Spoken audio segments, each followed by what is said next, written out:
सामने आप सबके सामने सूरह मरियम की तिलावत की गई और ये सूरह जो नाम रखा गया है मरियम, ये इस्लाम में बहुत अहम, बहुत बड़ा, बहुत पाकबाज एक पाक औरत खातून के नाम से रखा गया, जिसका नाम मरियम अलैहिस्सलाम। अल्लाह सुब्हानहू व तआला इस सूरह में खास तौर पर क्रिश्चियन, खास तौर पर ईसाई के बारे में बात करते हैं कि मरियम अलैहिस्सलाम और ईसा अलैहिस्सलाम क्या, ईसा अलैहिस्सलाम का क्या मकाम है। उससे पहले अल्लाह सुब्हानहू व तआला ज़करिया अलैहिस्सलाम और यहया अलैहिस्सलाम तो अल्लाह फरमाता है या आइन सॉद। सबसे पहले इस वर्ड, ये वर्ड नहीं है, ये एक आयात है।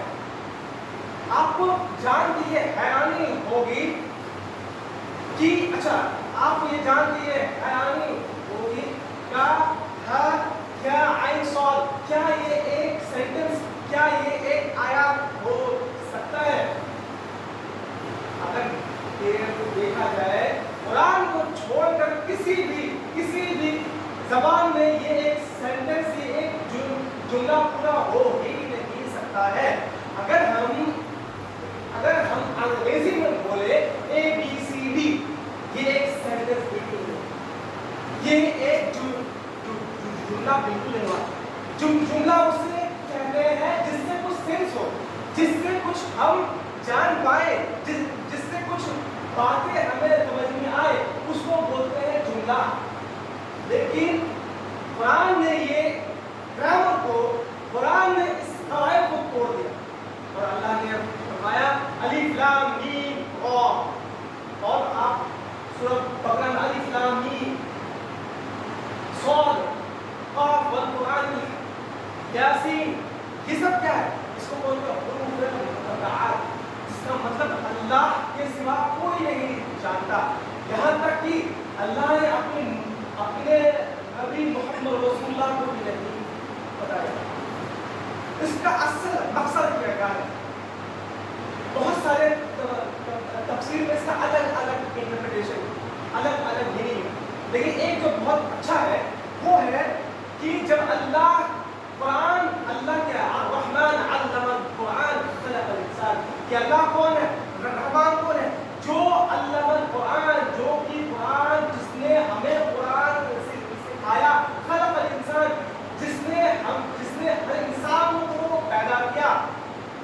यानी जब हम कुरान को पढ़ने जाए, या यहाँ पर जब ईसा अलैहिस्सलाम, मरियम अलैहिस्सलाम, जब क्रिश्चियन के बारे में हम पढ़ने जाएंगे तो हमारा सबसे पहले जो नियत ये होगा कि हम कुछ नहीं जानते। क्यों? क्योंकि हमें अल्लाह क्या करे कि काफ हा या आइन सॉद, इसका मतलब तुम्हें नहीं पता है। लेकिन इस सूरह में अल्लाह जो भी बयान करने वाले हैं, अल्लाह की टीचर, अल्लाह उससे सही बयान करने वाला है।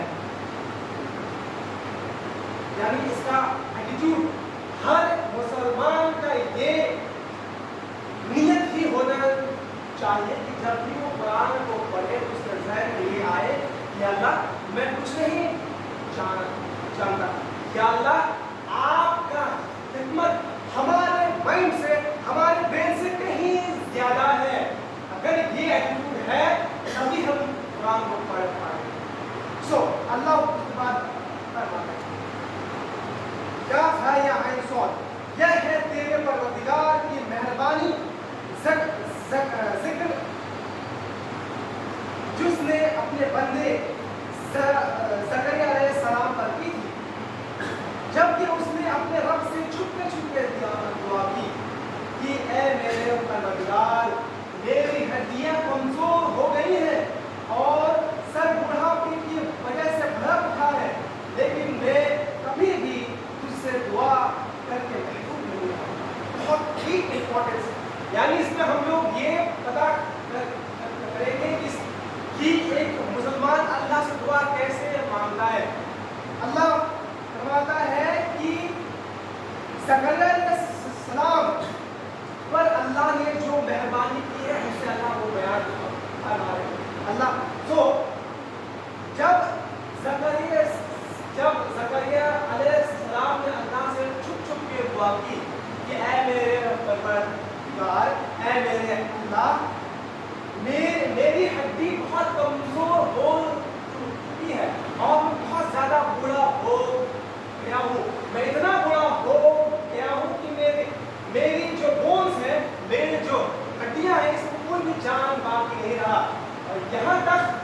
کہ میرے بال جو ہے وہ وائٹ ہو گئے, وہ سرخ ہو گئے, اتنا برا ہو گیا ہوں.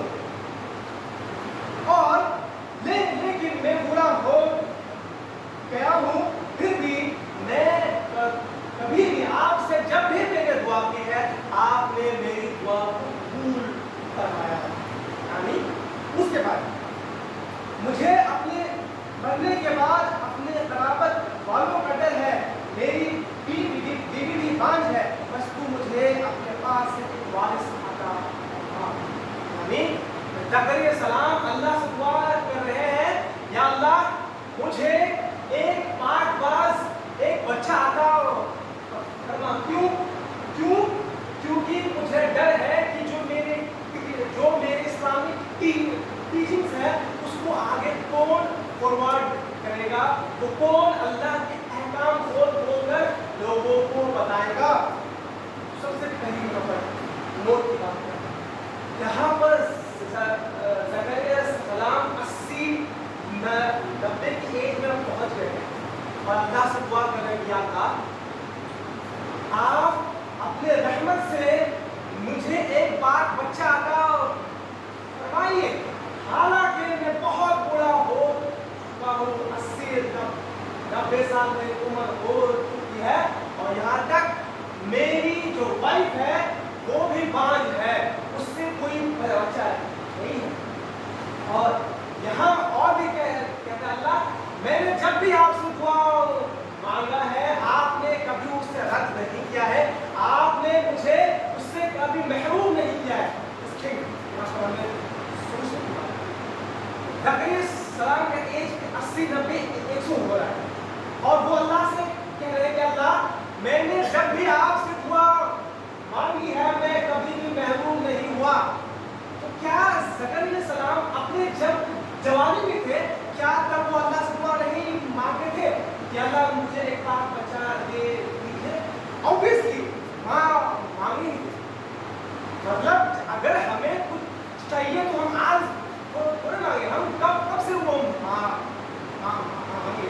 اور کسی بھی پیرنٹس کسی بھی انسان کو جب وہ جوان رہتا ہے تبھی وہ اللہ سے مانگتا ہے, تبھی سے ہی وہ اللہ سے اپنے اولاد کی دعا کرتا ہے. یہاں پر زکریا السلام کیوں کہہ رہے ہیں کہ اللہ میں جب بھی آپ سے دعا کیا ہوں میں محروم ہوں. اس کا بیسک کانسیپٹ یہ ہے کہ مسلمان جب اللہ سے دعا مانگتا ہے وہ اللہ سے یہ ایکسپیکٹ نہیں کرتا کہ میں ابھی دعا مانگ رہا ہوں اور اللہ میں تو ابھی قبول کرے گا. یہ کبھی کسی بھی مسلمان کے ذہن میں نہیں ہوتا ہے. وہ اللہ سے اس لیے نہیں دعا مانگتا ہے کہ اسے ابھی مل جائے, اللہ سے وہ اس لیے دعا کرتا ہے کہ وہ اللہ سے محبت کرتا ہے, وہ اللہ سے ایکسپیکٹ کرتا ہے, اس سے اللہ پر ایمان ہے کہ میں اللہ سے جو دعا مانگ رہا ہوں وہ اللہ کو ہی پتا ہے, اللہ کی ہی رحمت ہے, اور اللہ ہی جانتا ہے کہ وہ مجھے کب وہ چیز عطا فرمائے گا جسے میں چاہتا ہوں. فار ایگزامپل اگر میں یہ چاہ رہا ہوں کہ مجھے ایک اچھی سی جاب مل جائے, بہت جس میں نام ہو, شہرت ہو, پیسہ ہو, سب کچھ, اور میں اس کے لیے محنت بھی کر رہا ہوں, اور میں اللہ سے دعا مانگ رہا ہوں ہر روز, اور دعا مانگتے 3-4 سال ہو گیا, اور میں ابھی یہ کہہ رہا ہوں کہ یار میں اللہ سے کتنے سالوں سے اللہ سے دعا کر رہا ہوں کہ اللہ ایک مجھے جاب دے دیجیے, لیکن مجھے جاب نہیں ملی, اور میں محنت بھی کر رہا ہوں. اگر ایسا ہمارا تھنکنگ ہے کہ اللہ مجھے نہیں دے رہا اس لیے اب ہم دعا ہی نہیں کریں گے, دیٹ مینس ہم مسلمان جو اللہ سے ایکسپیکٹ کرتے ہیں جو زکریا السلام نے کہا وہ ہمیں ہے. یعنی اگر ہم اللہ سے اس لیے دعا کر رہے ہیں کہ اللہ مجھے یہ چیز مل جائے تب ہم خوش, اگر اللہ نے مجھ کو جواب نہیں دیا تو میں اللہ سے ناراض, اب میں دعا کرنا چھوڑ دیا, اب میں اللہ سے ہم نے ये मैं आपके सामने ये चीज़ क्यों कह रहा हूं? इंडिया और पाकिस्तान और बहुत सारे ये जो एशियन कंट्रीज है, इसमें लोग अल्लाह से इसलिए दुआ मांगते हैं कि इसको मतलब है ये दुआ मांगते हैं, अल्लाह मेरे बाल बच्चे से जॉब मिल जाए, या अल्लाह मेरे बाल बच्चा बहुत बाहर जाके सेटल हो जाए, या अल्लाह मुझे अमीर कर दे। किसी के ये दुआ आई थिंक होगा, बट बहुत लोग का यही दुआ होता है मेटेरियलिस्टिक, यानी सिर्फ यही चीज, सिर्फ ये दुनिया मांगते हैं अपने लिए भी और अपने बच्चे लिए। अल्लाह रब्बना आतीना फिद दुनिया हसनतन व फिल आखिरति हसनतन व क़िना अज़ाबन नार, कि ऐ मेरे परवरदिगार मुझे इस दुनिया में भी हसना, इस दुनिया में भी अच्छी चीज दे और आखिरत में भी दे, और आखिरत में जन्नत की आग से बचा। यानी हम जब दुआ कर रहे हैं अल्लाह से, तो अल्लाह ये कह रहे हैं कि तुम इस दुनिया को 1/3 मांगो, बट उस दुनिया को तुम 2 मांगो। क्यों? क्योंकि वहां पर क्या मांग रहे, आखिरत भी अच्छी हो और अल्लाह आपके हम अज़ाब से दूर रहे। लेकिन हम मुसलमानों का ये अब तकाजा ट्रेंड बन गया है कि हम सिर्फ यही दुनिया मांगते हैं, अपने लिए भी और अपने बाल के लिए। जस्ट आप make a point of it, आप इसको हम सब इसको जहन में डाल दें। जब भी हम अल्लाह से दुआ करें अपने बाल के लिए, तो हम ये उस पर ऐड करें, सबसे पहले ये ऐड करें कि अल्लाह हमें वो बच्चा अता फरमा जो आपका फरमाबरदार हो, जो आपके राह पे चले, जो आपके सारे अहकामात पर अमल करे सबसे पहला, और दूसरा जो इस दुनिया में भी और आखिरत में भी कामयाब हो। ये हम दुआ कर रहे हैं, तो इंशाअल्लाह ताला हम आपको बोलते हैं ये बात, ये दुनिया में भी आपका बाल बच्चा बहुत अच्छा होगा और नेक्स्ट लाइफ में भी इंशाअल्लाह सबसे बेहतरीन होगा।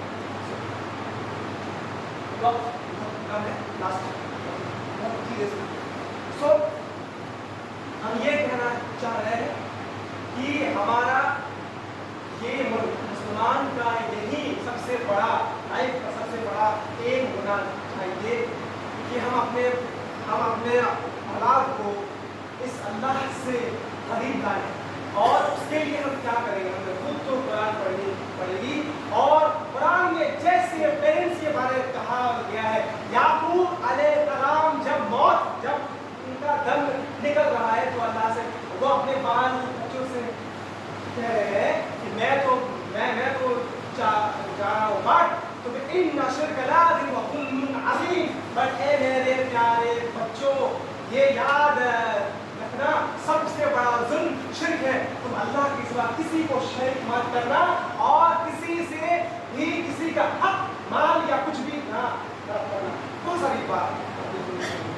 सो लास्ट का यही है कि हम अपने बच्चों को ऐसे रेज करें, हम ऐसे उससे तालीम दें कि वो एक अच्छा इंसान के साथ, एक अच्छा मुसलमान के साथ एक अच्छा इंसान बने, और एक माशरे में उसकी इस नाम से इज्जत हो। या ये तो कितना नेक बंदा है, ये तो कितना नेक बंदा का औलाद है। यानी एक मुसलमान पेरेंट के लिए, एक मुसलमान माँ बाप के सबसे बेहतरीन जो कॉम्प्लीमेंट होगा, सबसे बेहतरीन जो अच्छी चीज होंगी वो ये होंगी कि उनके माशरे में उनको उनके बच्चे के नाम से उससे पुकारा जा रहा है कि देखो इनके बच्चे जो है कितने अच्छे हैं, ये उसके वालिद हैं जो कितने नेक हैं। तो अगर हम ऐसा एक्सपेक्ट करते हैं, और सिर्फ हमें एक्सपेक्ट नहीं करना, हम अल्लाह से सिर्फ ये दुआ सिर्फ नहीं करना, उस दुआ करने के लिए हमें अपने बच्चों को ये तालीम याफ्ता हमें बनानी पड़ेगी, और वो तभी बनेगी जब हम उससे पढ़ाएंगे, जब हम उससे तालीम देंगे, और ये तालीम ये कुरान से अल्लाह से दुआ है कि अल्लाह हमें ज़्यादा करने की